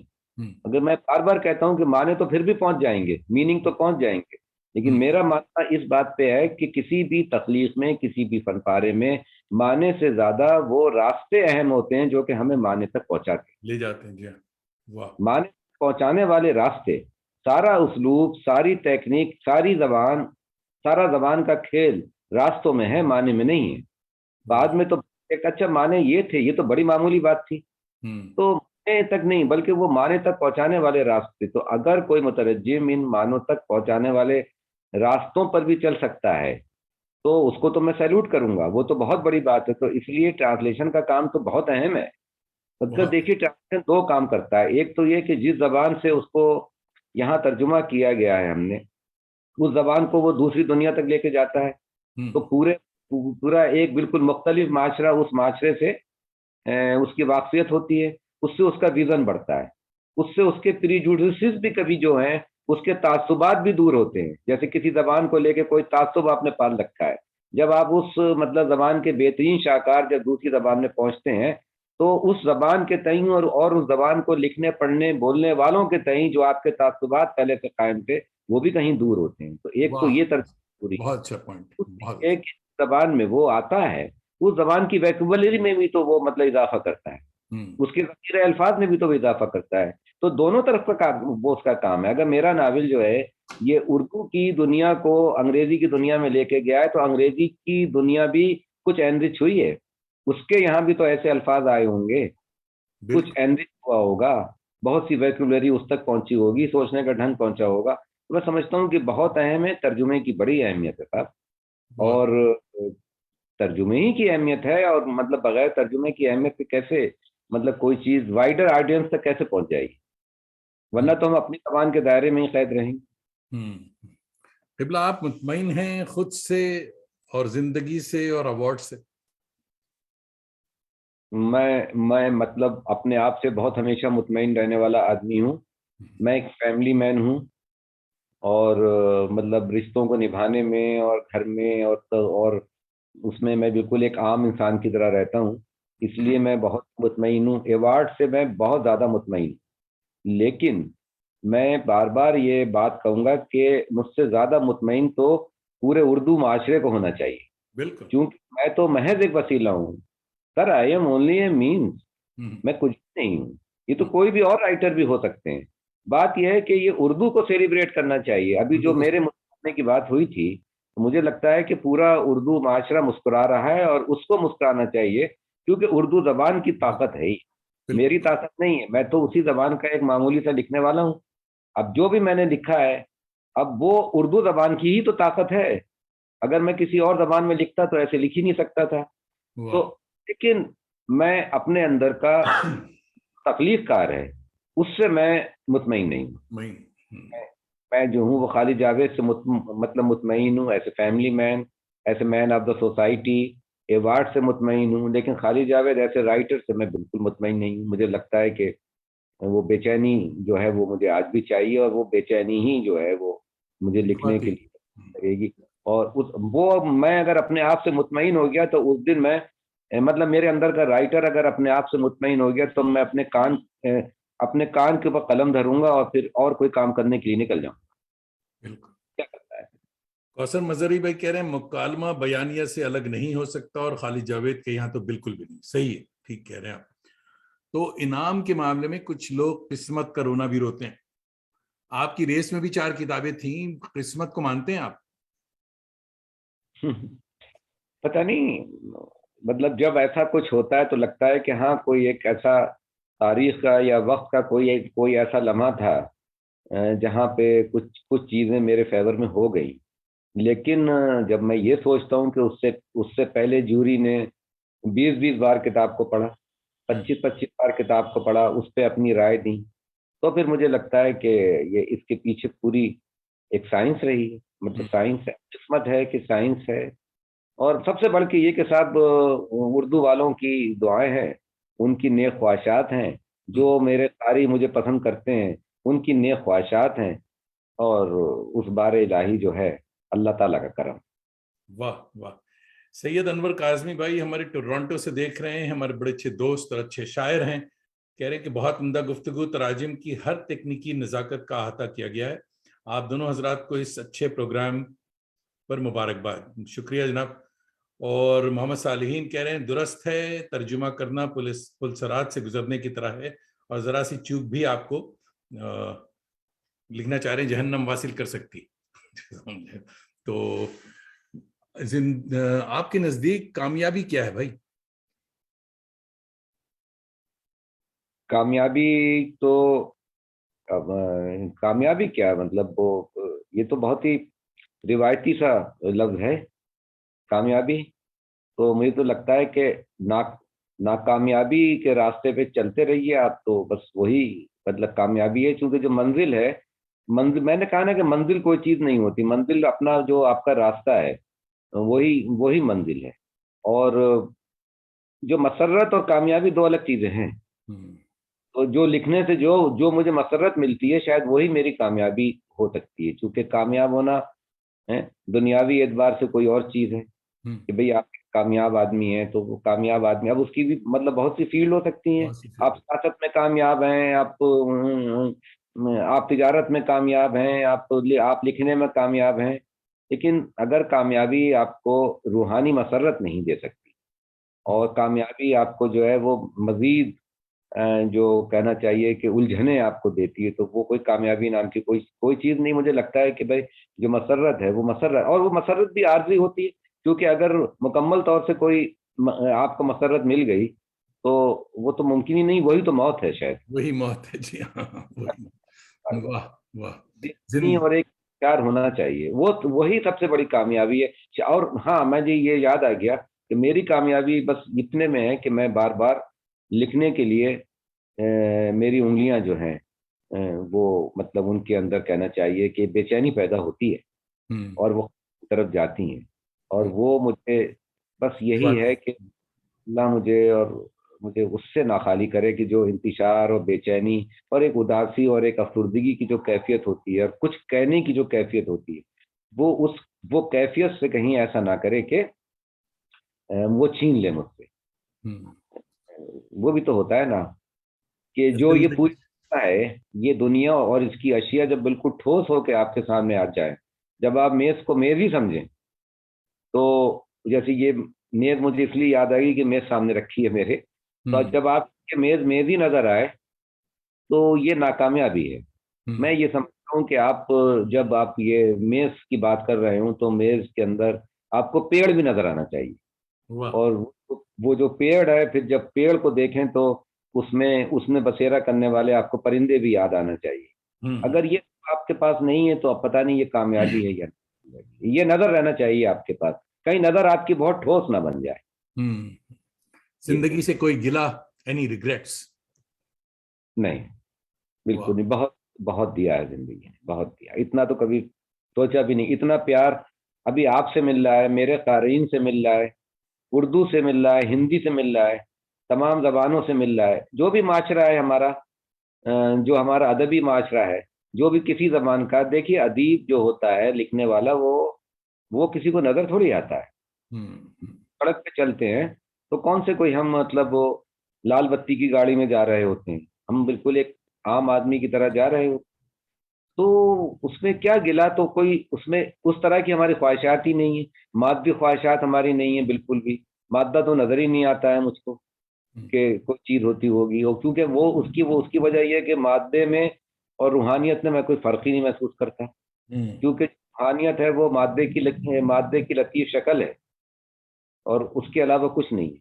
हम्म, तो इसलिए जिंदगी से कोई गिला इसलिए नहीं है कि जिस माशरे का मैं आदमी हूँ, जिसका मैं फर्द हूँ, उस पूरे माशरे ने मुझे बहुत ही हमेशा से, आज से भी नहीं, ये अवार्ड तो बहुत बात की बात है, बात की बात। हमेशा से मुझे नवाज।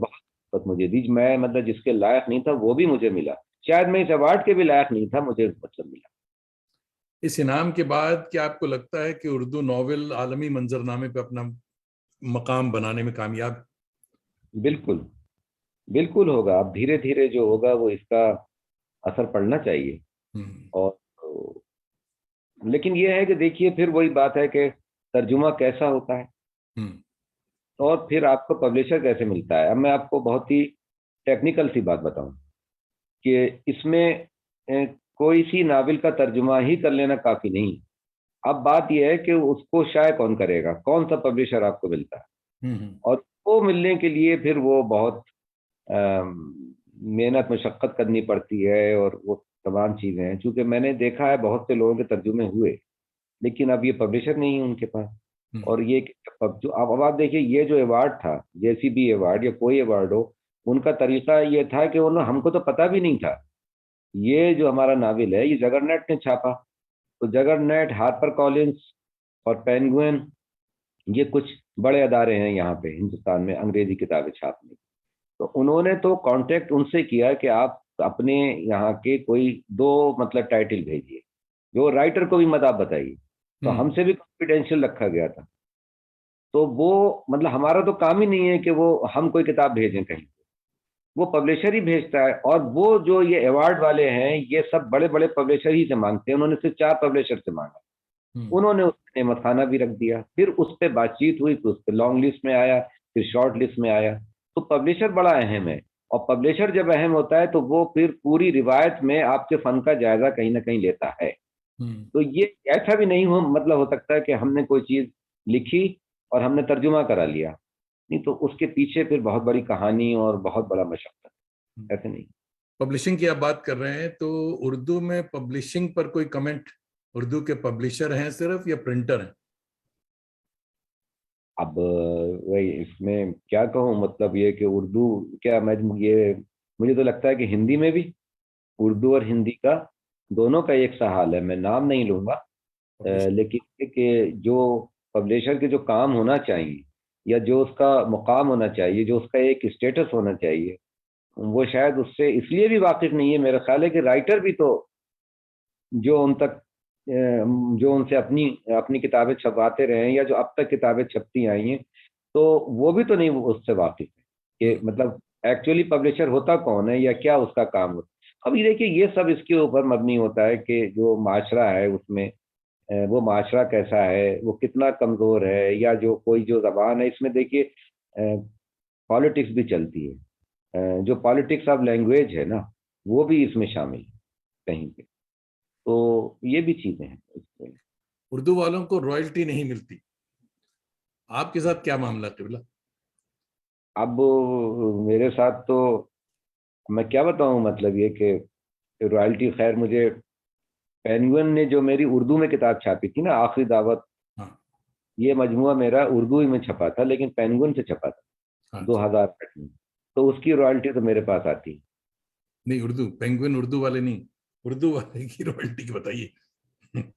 रॉयल्टी का तसव्वुर नहीं है हमारे यहाँ, हमें क्या बड़े बड़े मतलब ये कि अब वो बाद में अगर हम मांगेंगे तो होगा, लेकिन कोई रॉयल्टी का तसव्वुर ही नहीं है ना हमारे यहाँ, मतलब कभी भी नहीं था, कभी था अनलेस ही के नहीं। एनबीटी वगैरह छाप रही तब जाकर के रॉयल्टी मिलती है जी। हाँ। हाँ, अब वो एनबीटी का मामला दूसरा है, उनके यहाँ जो है वो क्रिएटिव चीजें उस तरह से नहीं मतलब होती हैं, वो तो उनका थोड़ा सा अलग मामला है एनबीटी, उनके यहाँ होता दोस्तों को ये है। भी कुछ बताएं तो मुझे मालूम है कि दोस्तों को ये बताइए कि साहब आपके कुछ अफसाने जो हैं वो पेरिस के किसी कॉलेज में यानी उर्दू में पढ़ाए जा रहे हैं, ये क्या है? कि नहीं, वो पेरिस में जो इनालको है, जो मतलब इनालको यूनिवर्सिटी है, वहाँ पे ये नेमत खाना वहाँ पे कोर्स में शामिल है, और वाह। फ्रांसीसी स्टूडेंट इसको उर्दू में ही पढ़ रहे हैं।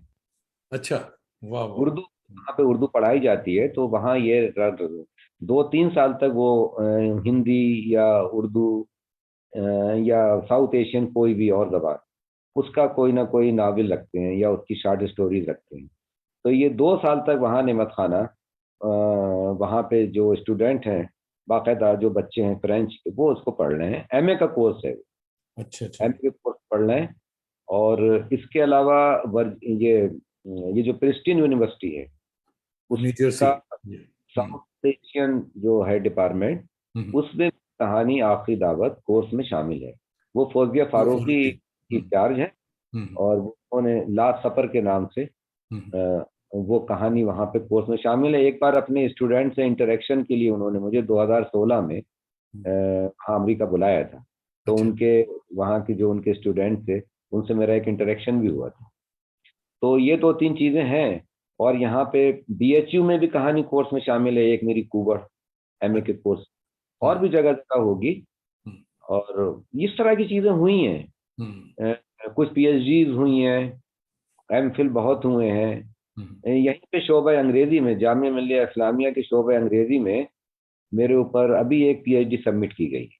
अच्छा अच्छा, वंडरफुल।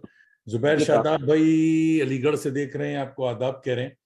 और वसीम अहमद फिदा भाई देख रहे हैं और बहुत कह रहे हैं बहुत खूब शानदार सेशन, नेमत खाना और उर्दू फिक्शन में एक बहुत बुलंद मकाम हामिल नावल है। जी हुजूर।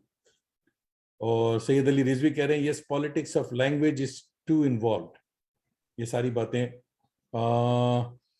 तो दोस्तों आपका बहुत बहुत शुक्रिया। काफ़ी कमेंट्स हमने ले लिए और अब वक्त हमारा हुआ चाहता है। तो क़िबला डॉक्टर खालिद जावेद भाई, आपका समीम क़ल्ब से शुक्रिया कि आपने न सिर्फ अपना कीमती इनाम याफ्ता वक्त हमें दिया, बल्कि हमारी जानकारी में बहुत अजाफा किया, मजीद अजाफा किया। ताज़ा दम कलमकारों के लिए कोई पैगाम कि इनाम कैसे मिले के अलावा क्या करना? बस वही लिखें जो वो महसूस करते हैं, वाह। और किसी बहकावे में ना आए। कोई हम्म, कुछ भी कहता रहे, जो भी लिखें उसका एक नाप होना चाहिए। और नाप होना चाहिए अपनी रूह की जबान का नाप। वाह वाह। उस लिखें, उस नाप से इधर उधर ना जाएं। उस पैरामीटर पे लिखें। हाँ, और तो उनको मालूम होगा, अपने आप मालूम होगा कि वो क्या लिखना चाहते हैं। वाह वाह। और इसी तरह से उनकी तरबियत होगी पूरी। दोस्तों आप सबका भी फर्दन फर्दन शुक्रिया कि हर शंबा की शब सैटरडेज आप हमारी आवारगी को वक़ार बख्शते हैं, साथ ही अपनी दोस्ती का भरम भी रखते हैं। अपने अजीज़ों और दोस्तों को और डिपार्टमेंट वालों को भी आवारगी पर राग़िब किया करें।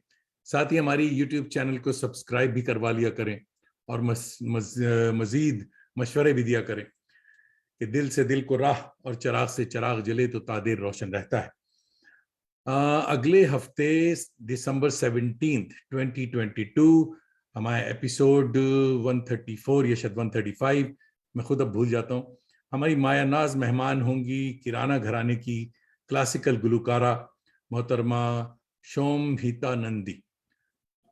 सरशारी के लिए ज़रूर शरीक हों। ये गज़लों का प्रोग्राम इसलिए रखा है कि आज की भारी भरकम गुफ्तगू के बाद थोड़ा सा रिलैक्स भी न सिर्फ हम लोग हों बल्कि खालिद जावेद भाई भी थोड़ा रिलैक्स करें। तो अब तो जाते हैं बुतकदे से मीर, फिर मिलेंगे अगर खुदा लाया। तो चलिए साहब इसे हम रैप अप करते हैं। और बहुत शुक्रिया आपका। और आपने मुझे याद किया, और आज की शाम जिस तरह से यहाँ गुजरी, और वो मुझे, मेरे लिए भी यादगार है। बहुत बहुत शुक्रिया। नहीं साहब, अभी आपसे बात होती, गिव मी अ मिनट। नहीं, बात करने के लिए बैठे हैं हम, तो रात भर बैठ सकते हैं। हमको लगा ही नहीं बिल्कुल।